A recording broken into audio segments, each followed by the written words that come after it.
America ने Venezuela पर फ़ज़ाई हमला कर दिया है। मुल्क की अहम फौजी तनसीबात और वजारत दिफा को निशाना बनाया गया। सदर ट्रंप ने वेनेजुएला पर हमले की तस्दीक कर दी। अमरीकी सदर का कहना है कि अमेरिका ने वेनेजुएला और उसकी क़यादत के खिलाफ ऑपरेशन किया। अमरीकी कानून नाफिज करने वाले इदारों की मदद से ऑपरेशन किया गया। सदर ट्रंप ने ट्रूथ सोशल पर लिखा, वेनेजुएला के सदर और अहलिया को पकड़कर मुल्क से बाहर मुंतकिल कर दिया गया। अमेरिका ने वेनेजुएला और उसकी क़यादत के खिलाफ ज़बरदस्त ऑपरेशन किया। मीडिया रिपोर्ट्स के मुताबिक अमेरिका ने हमले दारुल हुकूमत कराकस, मिरांडा, आर्गोआ और लागुएरिया में रियासतों में किए हैं। धमाकों के बाद कई इलाकों में बिजली गायब हो गई। अमेरिकी हमले में वेनेजुएला के वजीर दिफा व्लादिमीर को घर को भी निशाना बनाया गया है। नाज़रीन, इस वक्त आपको अपडेट किया जा रहा है। अमेरिका ने वेनेजुएला पर फ़ज़ाई हमला कर दिया। मुल्क की अहम फौजी तनसीबात और वजारत दिफा को निशाना बनाया गया। सदर ट्रंप ने वेनेजुएला पर हमले की बाकायदा तौर पर पोस्ट करके तस्दीक की है। अमरीकी सदर का कहना है कि अमरीका ने वेनेजुएला और उसकी क़यादत के खिलाफ ऑपरेशन किया। अमरीकी कानून नाफिज करने वाले इदारों की मदद से ये ऑपरेशन किया गया है। सदर ट्रंप ने ट्रूथ सोशल पर लिखा कि वेनेजुएला के सदर और अहलिया को पकड़कर मुल्क से बाहर मुंतकिल कर दिया गया है। अमरीका ने वेनेजुएला और उसकी क़यादत के खिलाफ ज़बरदस्त ऑपरेशन किया। मीडिया रिपोर्ट्स के मुताबिक अमरीका ने हमले दारुल हुकूमत पर किए हैं।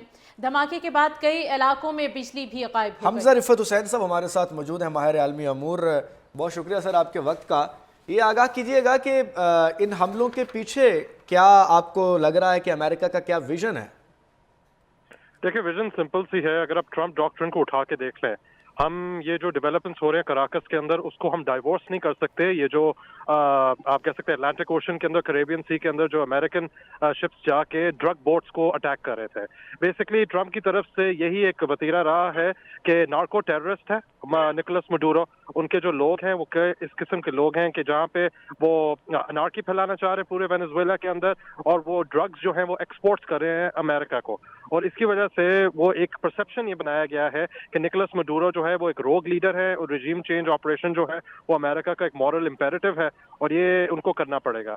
Eight the end of the day अगर हम स्टेटिस्टिक्स को उठा के देखें तो Venezuela is not a net exporter of drugs to the United States. Colombia से ज्यादा आता है, बोलिविया से ज्यादा आता है, पर क्योंकि ट्रंप एडमिनिस्ट्रेशन चाह रहे थे कि रिजीम चेंज हो जाए तो इसी वजह से ये ऑपरेशन किया गया।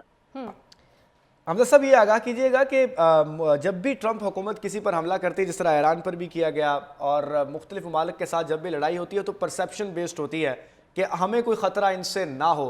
ये भी हमला शायद इसीलिए है?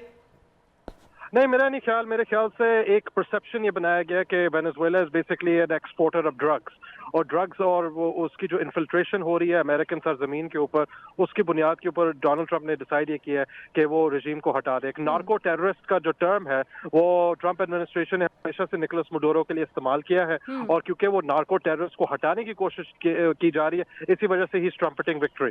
But at the end of the day हमें इस चीज को समझना चाहिए कि वेनेजुएला या किसी और मुल्क के अंदर अगर रजीम चेंज होता है, खासतौर पर लैटिन अमेरिका के अंदर जहाँ पे लेफ्ट विंग गवर्नमेंट है, गुस्तावो पेट्रो की गवर्नमेंट है कोलंबिया के अंदर, एक दो और लेफ्ट विंग लीडर्स है, लूला डी सिल्वा की हुकूमत है ब्राजील में, ये एक मेजर एस्केलेशन की तरफ और मजीद जा सकती